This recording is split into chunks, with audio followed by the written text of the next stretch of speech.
I'm Sabrina Fadile. I'm the Executive Director here at T.W. Wood Gallery, and I'm thrilled to invite you to our inaugural evening of T.W. Wood Speaks.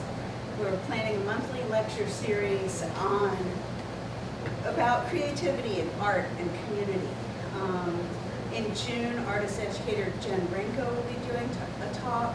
In July, Craig Harrison, and in August, on May 22nd is our annual after-school art exhibition and fundraising raffle. And if you're interested, I'll be selling raffle tickets after the program to raise money for youth scholarships. It's through donations from people like you that we're able to offer free programming, and our collections are always free and open to the public. And so we encourage you to donate.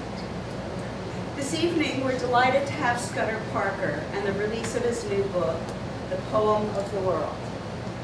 Scudder's second collection of poetry and prose is primarily autobiographical, exploring his early years, time as a preacher, major life changes, evolving relationships, and a deepening understanding of his relationship to community and the world around him. It is about loss and grief, the presence of wonder, and a celebration of the richness of life. He questions how do different uses of language relate to and interact with each other, and how does a writer who has used them all find their own voice. Scudder will use poems from his new volume, The Poem of the World, and from his award-winning first volume, Safe as Lightning, to illustrate his discussions. There'll be time for feedback and refreshments after the presentation, and we look forward to an informal discussion. Thank you all for coming.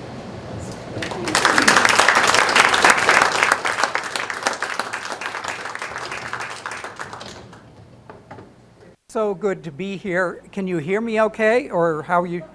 I think it felt like more of a threat than an option to turn off the air conditioner. But we can do that if necessary. First, I just want to say thank you all for being here. It's such a treat to do this. This is a volume I've worked on for a number of years.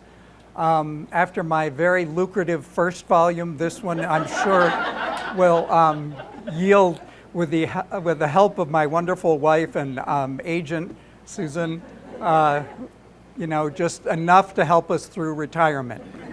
I want to thank some people, Sabrina and Newt. Thank you so much for all your help with this. I came in and talked to them, and they said, Sabrina said, we were thinking of having this speaker series, and maybe you'd like to be one of those speakers. And I said, sure, I'd love to do that. So here it is.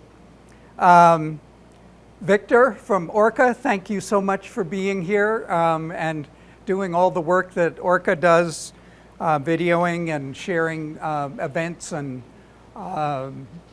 community occasions throughout the Central Vermont area. I want to thank Adelaide Tyrol, artist of both covers of both books, Murphy Tyrol, sorry, and Angela Patton, who I'm doing a tour with. We have not hired, Susan has not yet hired a coach to do the tour. We're doing about one a month, but we're getting a chance to read in various places. And Susan has printed up a whole list of all the events. It seems to come out to about once a month, including one in Wellfleet, Massachusetts on the Cape, if you want to, come down for that. And afterwards, we aren't doing T-shirts yet, but or cups and mugs. What, are you doing T-shirts? Yeah. But Susan will sell books, and I will sign them. What? That's an idea. And then I'm supposed to tell you, I'm doing a Substack with the help of Brian Pfeiffer, who has been incredibly helpful getting me started doing this. I'm about to change the title of it. Brian sort of told me this wasn't the right title at the beginning, and it's taken me 4 months to figure out that I probably would like to change the title of it. So, but you can figure out how to get there either by reading the note on the sheet that Susan has created, or by talking to Brian or Susan. But it's fun. What the nice thing about Substack is I get to print these poems and revise them, because I don't have to be bound by a printed edition, and I can do a commentary, and I can accompany them with pictures that Erica Garfin has done, for instance, on crocuses and things like that.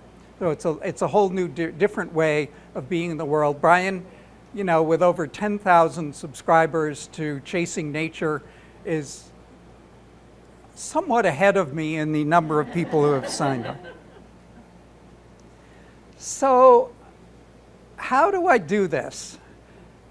What I'd like to talk about is, what I'd like to do is read you quite a few poems, but I'd also like to talk about the context in which I wrote and had a language and mode of speaking available to me in a given poem, and then how over time that has shifted or changed as I've experienced different life situations or work situations, and the process of finding a way to see the world differently, which is really what poetry is. It's about recognizing or discovering or contradicting and finding new because you've let your mind go to a different place. That's what I really think poetry is about. So I think what I'd like to do is start by reading a poem about my grandfather, who was 6'3", very formal, and the minister at the Congregational Church in Hartford, Connecticut for 30 years, and not a fundamentalist at all, but very strict. Do you get how that goes? You can be very strict, but not be a fundamentalist. And he hated the New Deal. He thought that was the worst thing that ever happened. But he was the person who really respected the African American church and developed a relationship with all the pastors in the African American churches in Hartford. So I remember as a grandson telling my grandfather that I was writing poetry. And I read him one of my poems. I can't remember what it was, but it was about loss and sadness. And he said, "I don't like it." And I said, "But Grandpa, it's about something real." He said, "Yeah, the liver is real too, but I don't want to keep seeing pictures of it." So that reflected a certain mindset to the use of language and what you were supposed to explore in life and in poetry. So here it is for my grandfather, who I loved dearly. What is it that keeps these things in place? Nails holding to their one instruction like a law, bolts on the old plow frozen in tight furrows of steel by a consecration of rust, cables on the bridge twisted into place, fused so long ago the eye just sees a line at rest. Foundations that never even grimace. My grandfather was like them, full of dogged, invisible commitments it seemed dangerous to question. If we did, he was confident of their merit, if unable to explain why they were there. We learned, as both his wives did, sequential, to work around them, like the heaviest furniture. He offered the comfort of having something predictable to complain about, as though that was an obligation satisfied. He held his torso like a cage of iron, wore old suit pants working in the garden, arms thinned to memories of muscles, there was little in his life that still seemed to need a decision. So I loved his inconsistencies. The rich chocolate that repeatedly cured his hay fever, an ancient refrigerator that froze and thawed at will, and a black Labrador, neither of which he could control, neither of which he would abandon. He always brought us last month's Time and Newsweek and a half-gallon of Seal Test chocolate ice cream, sitting on the back seat of his black Ford, even on the hottest day of July. When I was 10, lying on the dock at Sunapee, watching the shadowed water where huge fish swept back and forth like cats against the pillars, he was hoeing in the garden. I heard him roar and turned to see him chop a row of beans and the garter snake, frantic to hide in them. That evening, my grandmother came to me and told me they were planting corn when their daughter Helen, only 2, fell from the dock. The water never gave her spirit back. All during the war, she said, he used gas ration coupons to drive up from Hartford weekends in the summer, defying the government to keep the weeds and demons from his victory garden.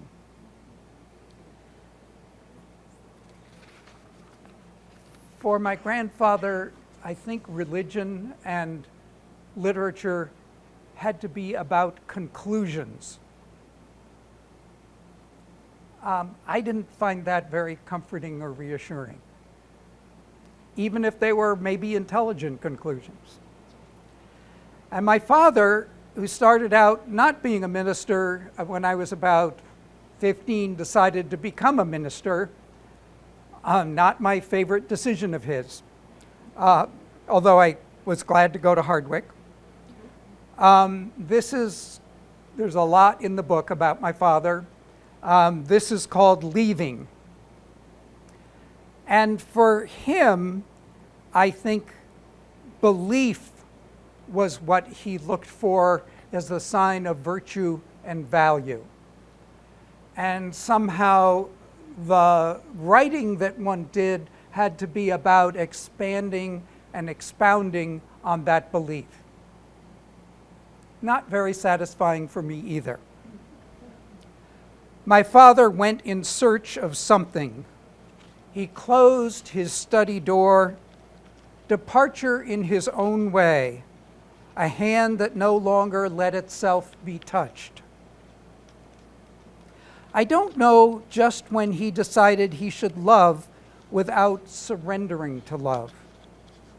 Laughter shrinking to determined goodness, its stern glance, its accepted loneliness. He was possessed, perhaps by missionary ancestors, drew from that charitable arrogance a life of sacrifice, his job to share the truth and to make us better. That certainty of speech, the frown, the subtle deafness, its knowing judgment, an imposing presence, barely present. He was a spinning stone hurtling across our lives, touching down quick, hard, bouncing on to something else. Did he fear he would sink and settle if he stopped? We would have welcomed that. It seemed to awe the parishioners. Some claimed healing, running up and down the streets, announcing to us how fortunate we were to be his children. One night he took us each aside to ask what we believed. Not one of us could summon a right answer. But there were other things we would have freely said, the way we had when he was filled with that wild charity of his irreverence. Instead, we each went our own way, losing each other, our stories hidden in our hands, that he could have paused to cup in his.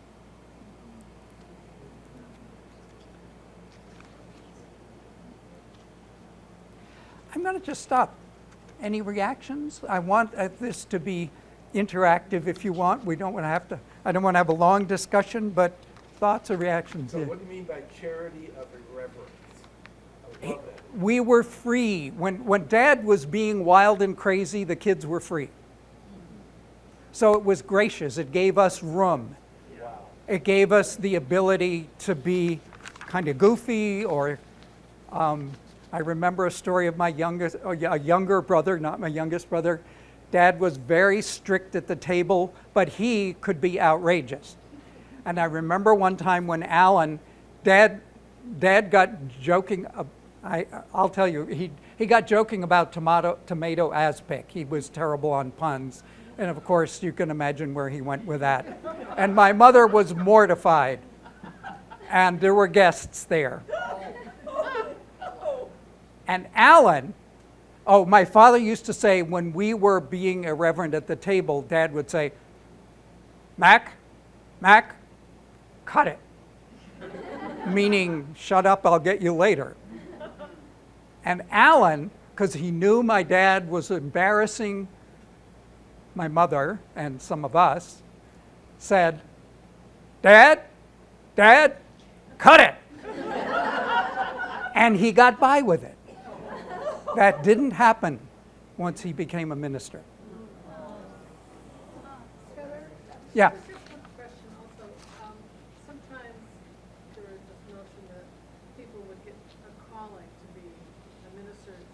What was the transition or the reason that your dad went in that direction? He was a terrible farmer. We moved up and started farming.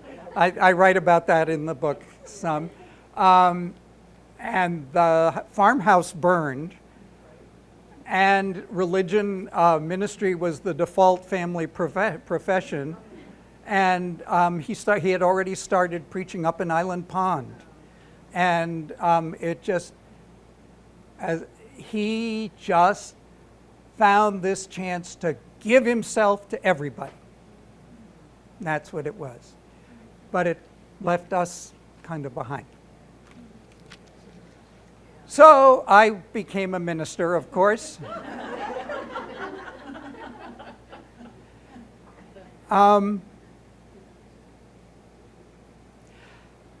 All this time, the question is, what do you see and what do you allow yourself to feel and understand, and what language do you find to come to terms with it? And I went into the ministry not quite like my dad, but I managed to be a minister and a politician at the same time, and pretty much left my family the way he had left ours. Working on the foundation formula in a power equalizing formula with Gretchen Morris and other people, although she was the one who got her name on the bill. She did all the work. So this is a description of what it was like for me in reflection to have been a minister. This is called Good Work for the Preacher. It's a practice in humility to come to a small church in a poor state where resources for pretense are scant, where need wears thin clothes, pride does for hope. Theology is less important than good chicken pie. You learn to love the details, not the answers, and trust your ears and heart. Kindnesses and the embarrassment they cause in other men, gaining knowledge that could give control, choosing not to use it again and again. You eat ordinary food till it becomes the food you crave. Stay till they no longer ask if you'll be leaving soon. I remember a funeral performed for a man I never knew on a hilltop in Waterford. An urn, a sunny afternoon, a family in its silences. Mid-service, I realized he died of AIDS. The brother who'd left for San Francisco, gone for years, home now to be buried in his family's fears. I was invited to a 40th birthday party for a friend. Cross-dressing was required. I wore a kilt, black tights, bean boots. Not really cross-dressing, but close enough. And I danced like David till the end. His cousin read a poem about growing up gay in Plainfield. His mother complimented on her dress, bragged she had stolen it from her son. I danced in the space we'd begun to claim, and as a welcome for the high school friend who loved me but had no name to give that love, I danced for all the dead, the stories carried to the grave. I danced for those who watch in waiting still, for the quietly subversive and the outrageously brave. So somehow in the ministry, just felt like I didn't really have much preaching to do. I didn't want to persuade anybody of anything. I didn't have conclusions that I wanted to offer. I talked a lot about civil rights. The youth group hated talking about homosexuality and kept asking me about it. And the parishioners put up with my anti-war and all the other things that I did, but I just went and talked to them and spent time talking with them. And that's where language seemed to flourish, trying to figure out how to connect with someone whose ideas are different from yours, your parishioners who are disappointed that you aren't more religious. I think they all suspected I was Unitarian. They were right. I didn't know it yet. But. And so that brings me to the poem of the world, which is a phrase that entered my brain when I was doing consulting work in Rhode Island on something I'll talk about much more later on, least cost integrated planning, which I'm sure you're all eager to hear about. The poem of the world reveals itself like a doe's hoof tapping ice till she can drink. It startles like the rust of purple on this fall's forsythia leaves, though it may have used that small voice every year unheard. How many people noticed that forsythia leaves get this gorgeous purple and yellow in the fall? I had never noticed it, and it just hit me like a ton of bricks. It blinks like red and blue potatoes dug this morning, drying in the sun, testing their startled, untrained eyes. So suddenly I'm seeing the world through the potatoes. What a gift.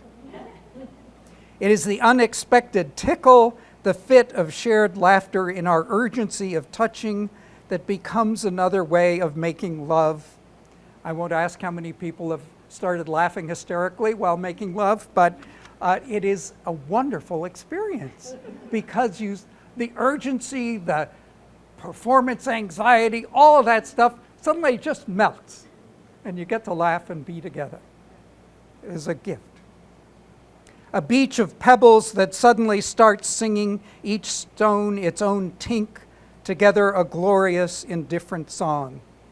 And it's the voice of every bird I've only heard as morning chorus, landing with its own song and bright, perfect body in my brain. It is even now I begin to see them, the subtraction of the birds, taking summer with them, too busy to announce their leaving. The poem of the world wants me to wake in my own body. It is astonished I might let these supple bones grow brittle. It is the sudden thing I trust. And for me, that's sort of where I moved to. It wasn't conclusions. It isn't belief. I'm suspicious of what most people call belief, although I'm sure there are good ways to use the word belief. But it has to do with trust. That's what it is for me. And the poetry helped me find my way to that. I used to write my poems, and then I'd write a concluding paragraph, which was a goddamn conclusion. And Susan would say, take the last paragraph out, because that habit of concluding and summarizing was so deeply ingrained in me. I want to read a couple about parishioners. This one is called Dorothy. I used to go, when I went to the hospital, I'd go visit everybody, not hoping they'd come to church, but just because it was fun to visit everybody. And Dorothy was from East Burke. She wasn't in East St. Johnsbury or Waterford, the great metropolises that I was the minister in. So Dorothy was in the hospital, and I'd always go see her, and we became friends. The wounds on her legs stay open like frozen smiles. They show up and just won't leave, she says, when I visit in the hospital. Sort of like my daughter and her no-good boyfriend. I think they're getting better, then bump the coffee table and they start bleeding again, and I'm back in bed. Sophia, does this sound familiar? That's just the excuse they need so they can stay longer, so they can help. A fit of coughing. She complains, I'd have to go outside to smoke if I could get there, I'd just keep going, but then they'd track me down and bring me back. That's what they call help. So why do you come to see me every time I'm in? You think you're here to help me too? Nope. I come to make sure you're still misbehaving, and of course for your good looks. She could accept that. She smiles. I'm not sure what to do. I guess I'll have to leave it to the man upstairs. Or woman, I suggest. She stiffens, gives me a look. What did you say? It might be the woman upstairs, don't you think? Where did you come up with that? She asked. Hell no, I won't stand for it. He's always claimed that he's in charge, and then he's no help at all, and now damned if I'll let them blame it on a woman.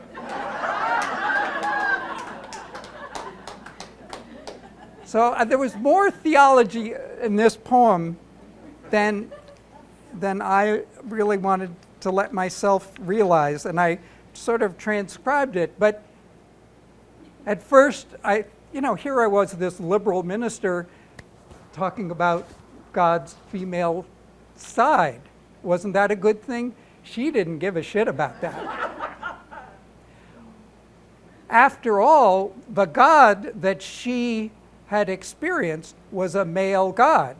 So just putting a woman in that spot and then blaming her is exactly what she didn't want to have happen. It's clear she just didn't trust him, that the God as a male God, authoritarian figure, didn't make any sense at all. And she was just saying stuff because that's what you say when you're in the hospital and the minister's visiting you. Scudder, did it ever occur to you that her name means gift of God? Yes. Yes, it did. It is. The name Dorothy means gift of God, but probably not the God that she was envisioning that I was representing there. So once again, the language of poetry for me becomes the way of exploring that event. Every time I write a poem and think I know what the poem is going to be about and write the poem that I thought I was going to write, it's a bad poem. The good poems are the ones where you start thinking what you know you're going to say and you come up with something very different.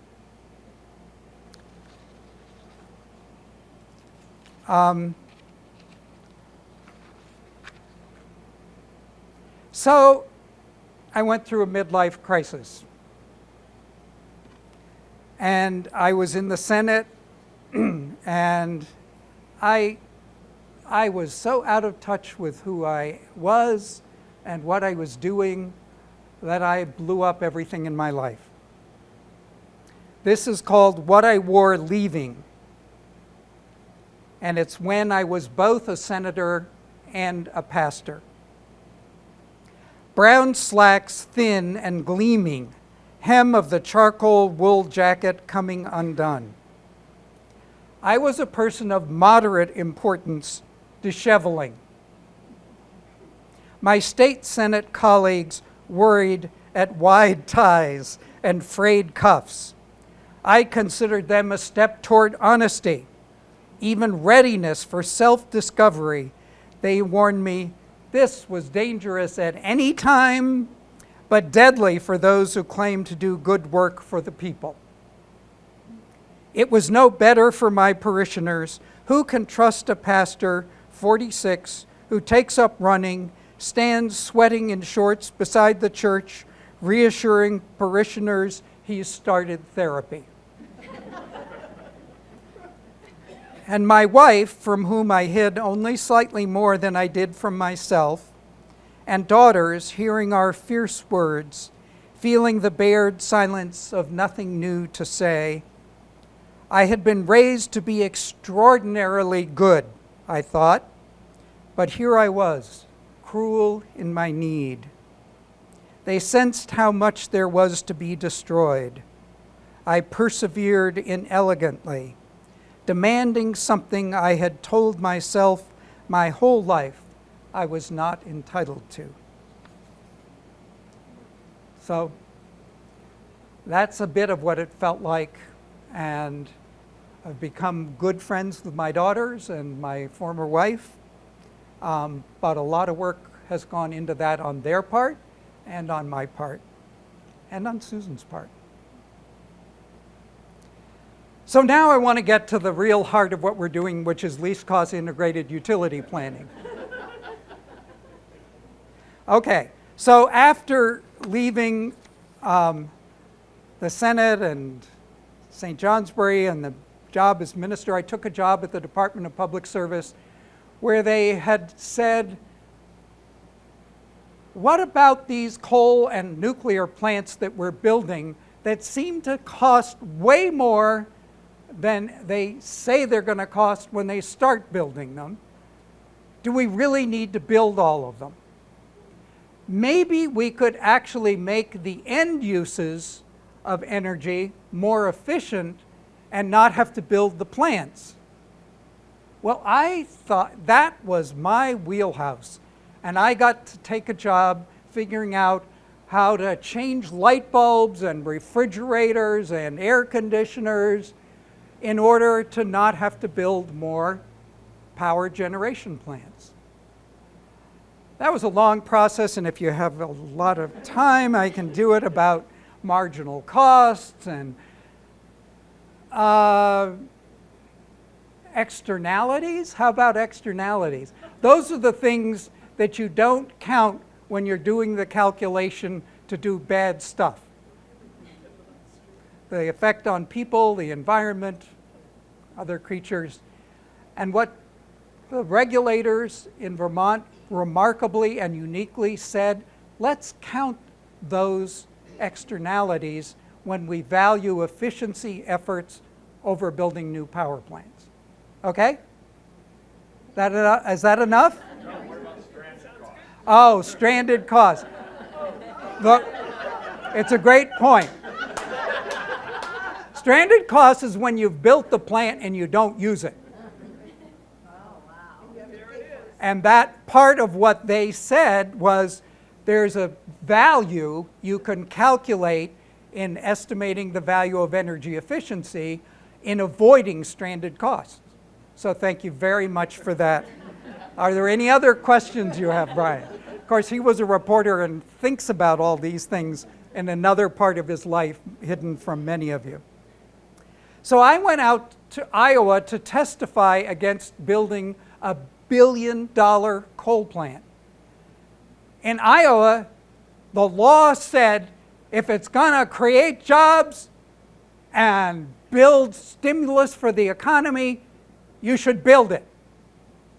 And a bunch of people and I said, not a good idea. So this is that. A coal plant in Iowa that never got built provides me with stacks of paper for my work. I've scribbled notes, made lists for years on backsides of evidence from earnest witnesses declaring the necessity of burning coal. The first drafts of this poem were printed on the other side of a 2007 long-term reliability assessment. How quickly the enormity of what did not happen eludes me. And I think that's part of, as we try to survive in the present, there's so much that we can avoid having happen, but we don't know yet how to value it and recognize it and claim it and get pride from doing it. It was January. The wind roared snow across the fields of Marshalltown. Most witnesses recited that the billion-dollar plant would make things better. I was there to disagree. It was a ritual of formal testimony. Here's the language part. To establish need. There were rules to guide what could be said. I couldn't be just a pain in the ass and say what I really felt. I dressed appropriately, spoke my careful argument. The regulators said, okay, go build it. But if it isn't needed or it costs more than you say, it's you, utilities, not ratepayers, who will pay. It never got built. They still package beef in Marshalltown. The wind makes its own electricity. There are rules for poetry as well, but it's easier to break them. That other talk goes on and on. Words, rules, minds, slow to change. At least one coal plant doesn't. This foot-high stack of paper waiting blank side up is all that's left of it.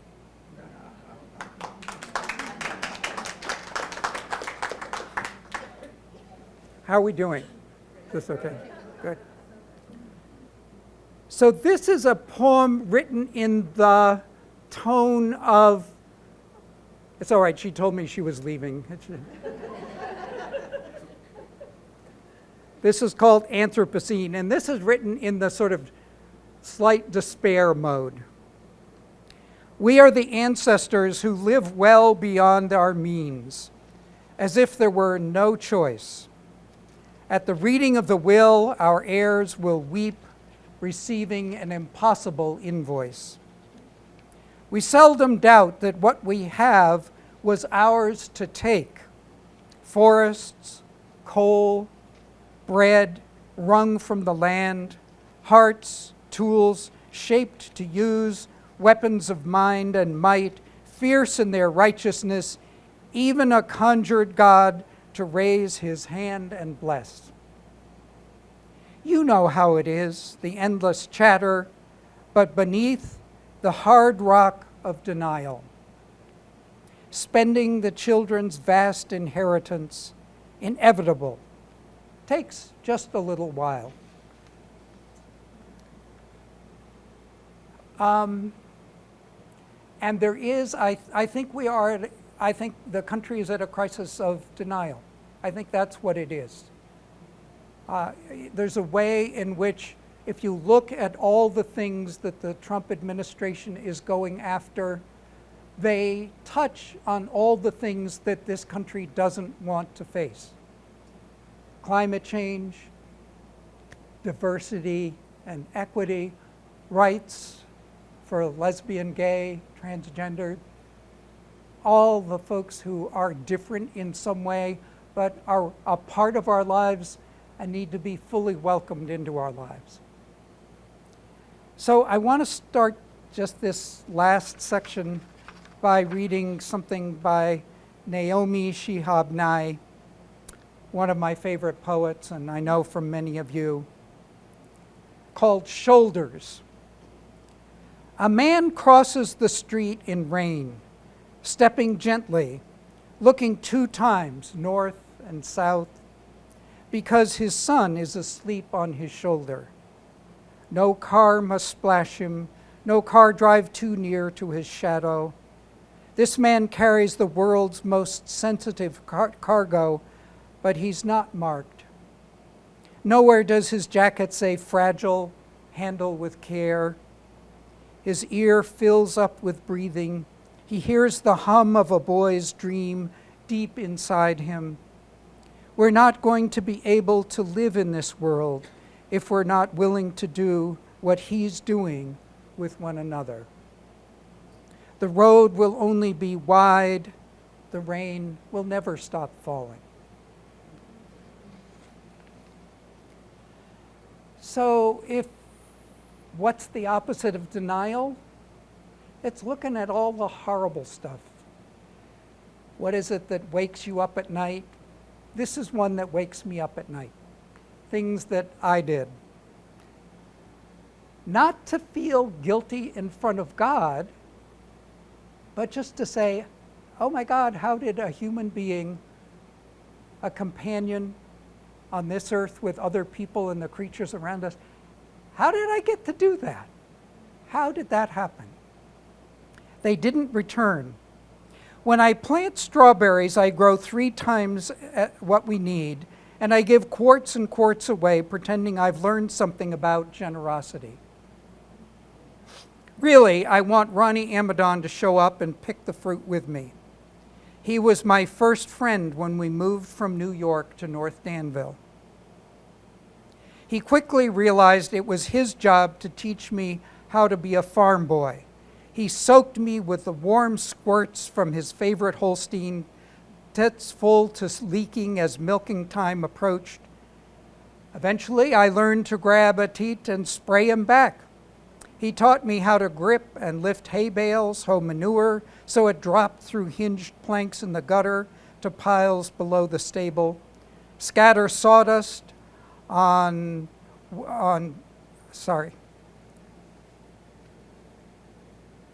wet, warm wood beneath the cows. He was delighted that his ordinary days of work were full of knowledge I was eager to absorb. His mother welcomed me, fed us oatmeal mornings when I stayed there. We shared a spoon and bowl at the white enameled table in her kitchen, pocked with black craters where it had chipped away. We poured cream-streaked milk on the oatmeal, added heaps of sugar to overwhelm the salty bitterness. The wood stove warmed our backs. Wood smoke laced the air. My father bought their farm not because we needed it or were good farmers, but because they were selling and we could. We drove down to the house we now thought of as ours to inspect the property. We knew they'd planted and mulched strawberries the prior spring in the front yard, next to the rusting disc harrow. It was June. Those berries waited for us. But Ronnie and his mother were there picking. They'd filled several baskets with red, glossy fruit.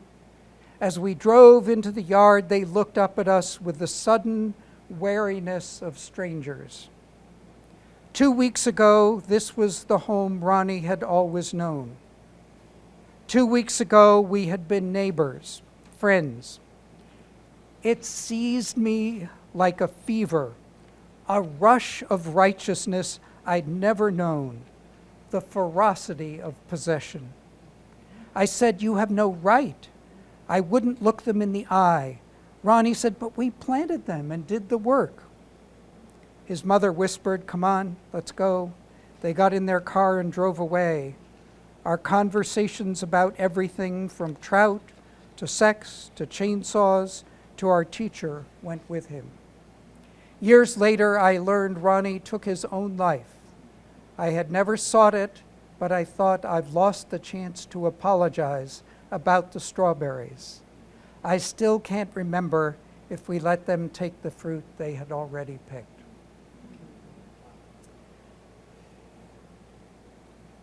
If we aren't willing to look at that stuff, how can we learn kindness? I think that's what Naomi keeps talking about. If you don't understand your own and other people's and the world's suffering and grief, and let it become a part of you and change you? How do you learn the skills of community and generosity and friendship? So this is a poem, I hope it's understandable. It's called A Glimpse of the Savior, sort of working on the religious theme again. What does a glimpse of the Savior look like? It isn't the Virgin Mary on a slice of toast. Sorry. Is that good, Angela? Yeah. If you do not come to know yourselves, then you exist in poverty. This is from the Gospel of St. Thomas. That sudden clench of your jaw, your body feels it. It grinds fine powder from your teeth. The hand that squeezes till it hurts someone. The foot that shoves the cat too hard against the wall. The cat knows, the children know.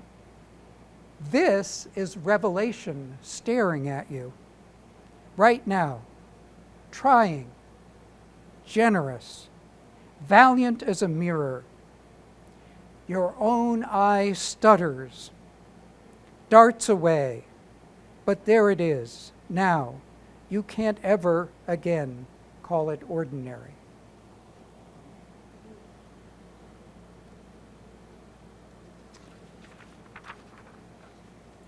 And another one, a slightly lighter one in that same vein. This is called Talent Show. This was in the church in Hardwick in the basement where we had a talent night. She played trumpet at the talent show in the church basement badly, with enormous enthusiasm. We snickered with almost no restraint at the music and her enormous, heaving 8th grade breasts. Fragments like this come flying at me like deadly pieces of space litter, still in orbit after all these years, and here I am in the small safety of my delicate identity capsule. She may be a grandmother by now. We might recognize each other in the checkout line at Shaw's. She'd ask in her husky voice about my sisters and brothers. I'd tell her the usual something. Perhaps I could wait for her to go through the line, walk with her to the parking lot, ask about her life and listen. I've learned to do that. I suspect she'd forgive easily if I had the courage to ask. Or maybe she'd barely remember. For her, it was just another bunch of stupid boys acting like they did. Probably much worse happened, yet here she is, listening to an old man explain what she's long understood.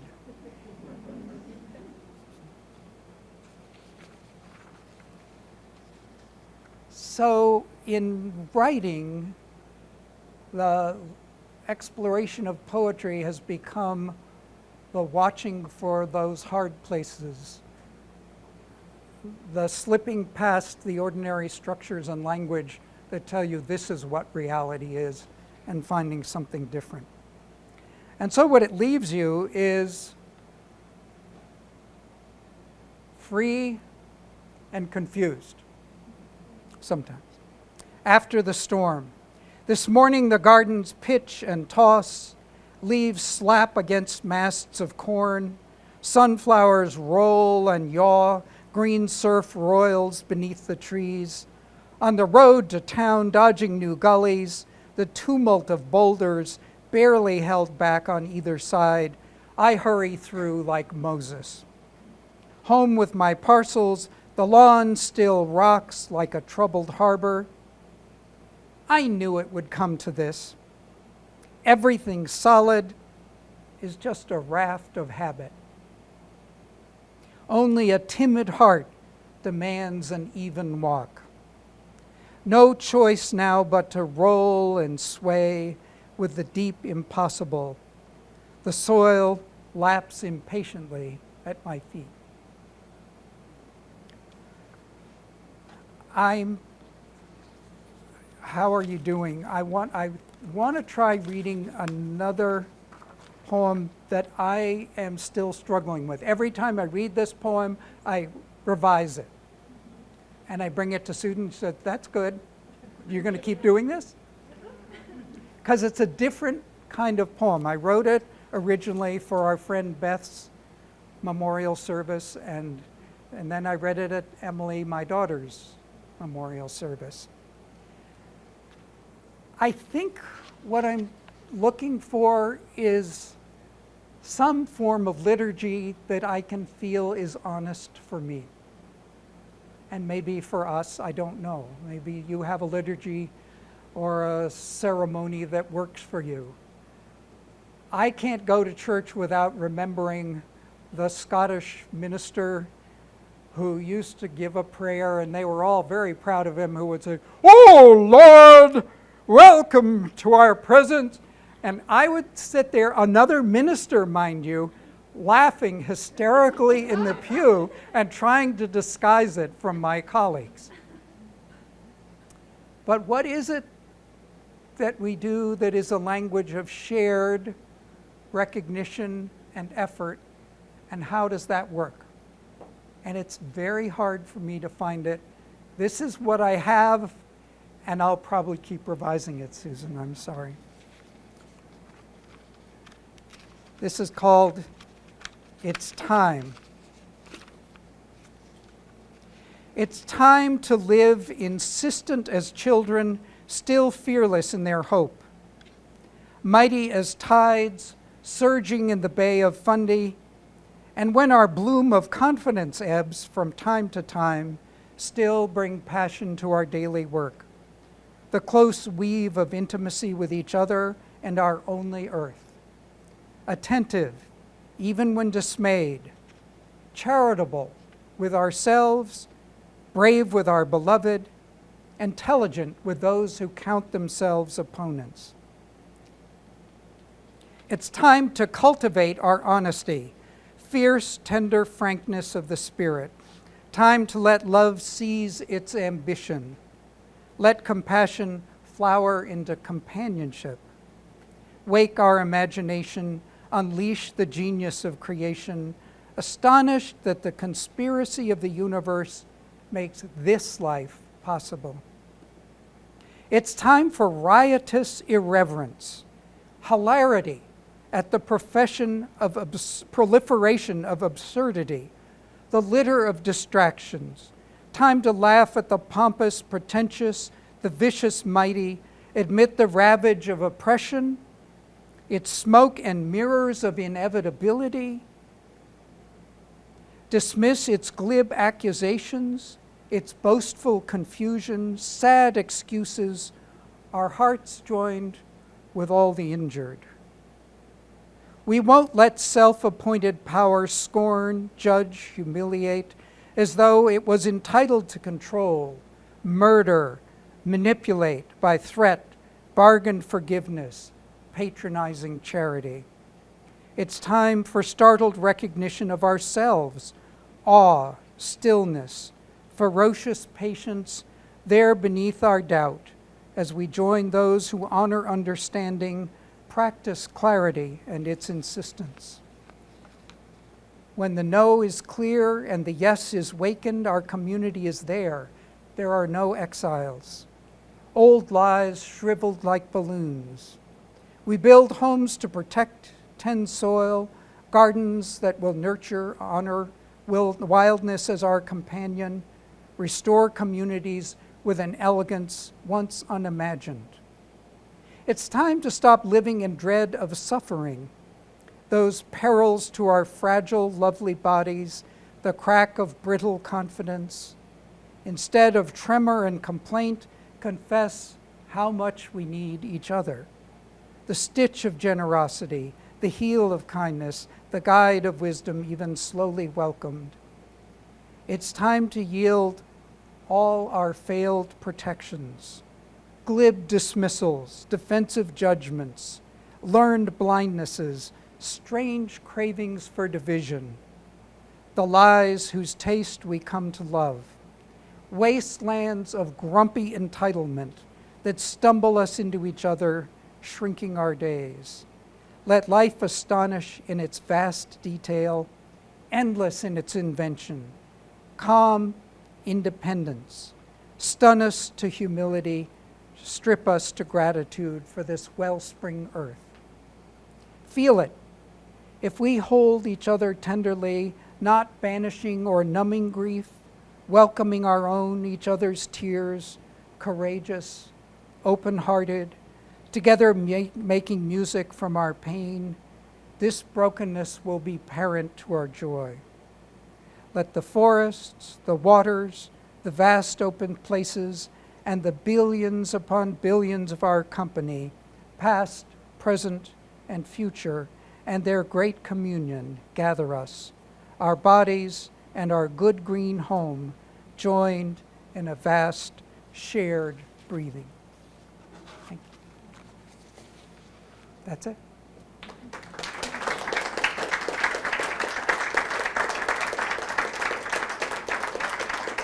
Not too late. Questions? Comments? Yeah. I loved your notion of a new liturgy and coming out of your personal history that you're evolving towards a different kind of theology of life in a way. And that's your credo, that last one. There's Yeah. the credo as, in the old-fashioned liturgy that Yeah. the belief that you articulate. It's wonderful. But I've got to find another word than credo. I don't know. But yeah. Yeah, yes.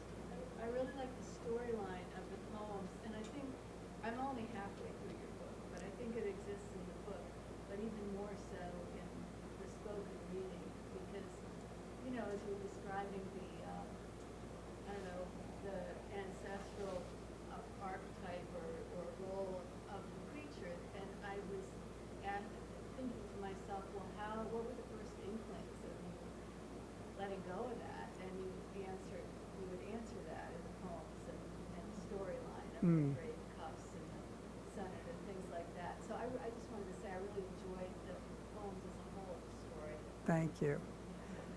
And I think I was raised with this notion that being good is hard and strenuous.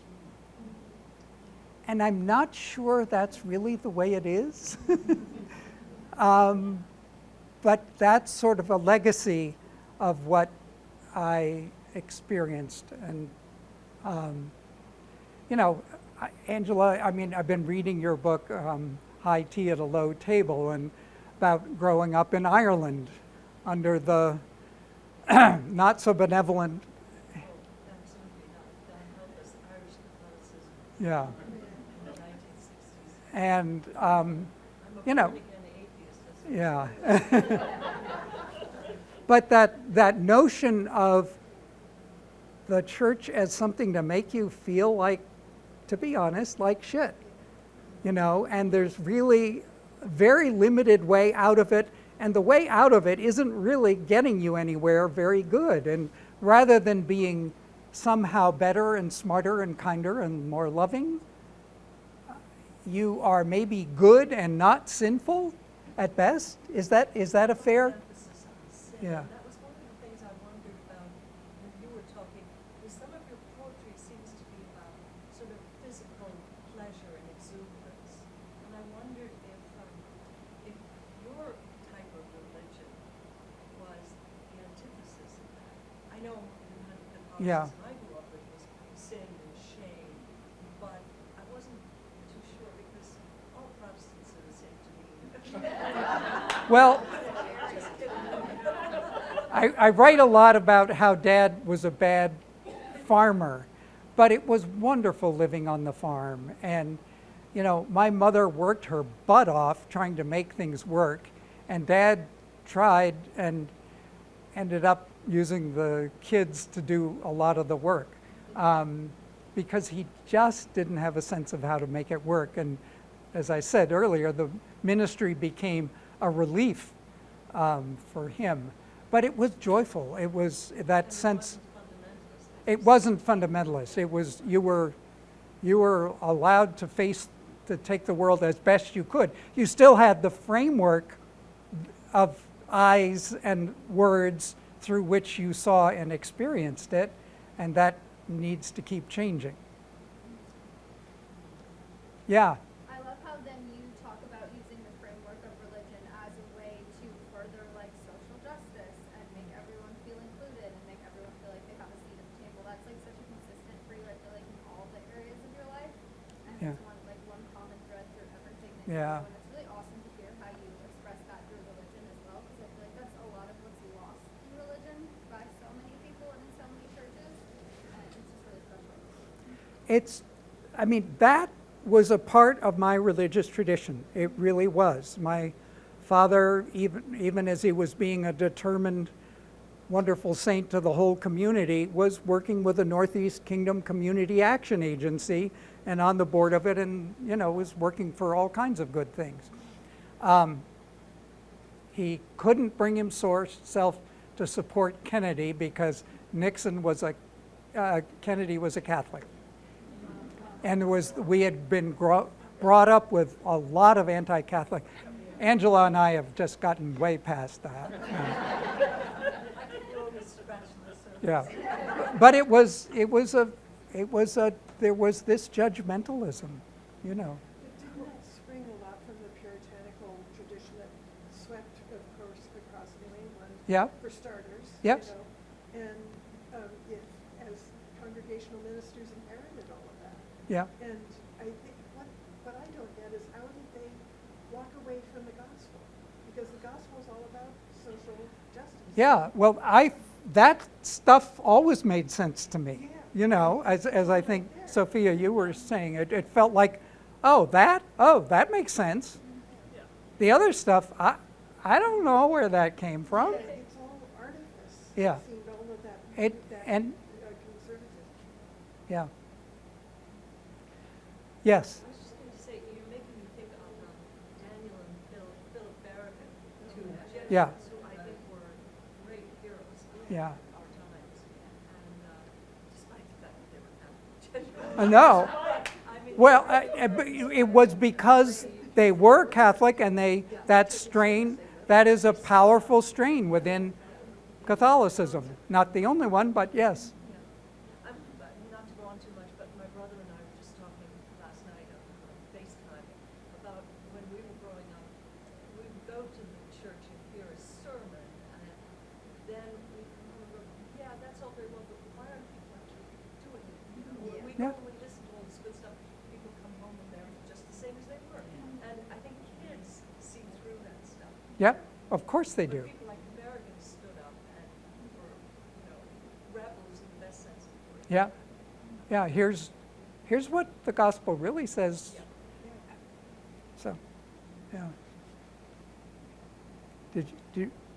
No? Anybody else? Thank you all for being a part of this and letting me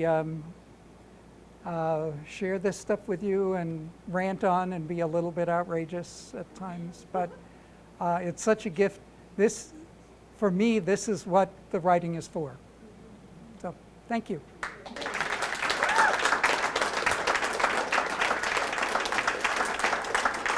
And I have some more poems here that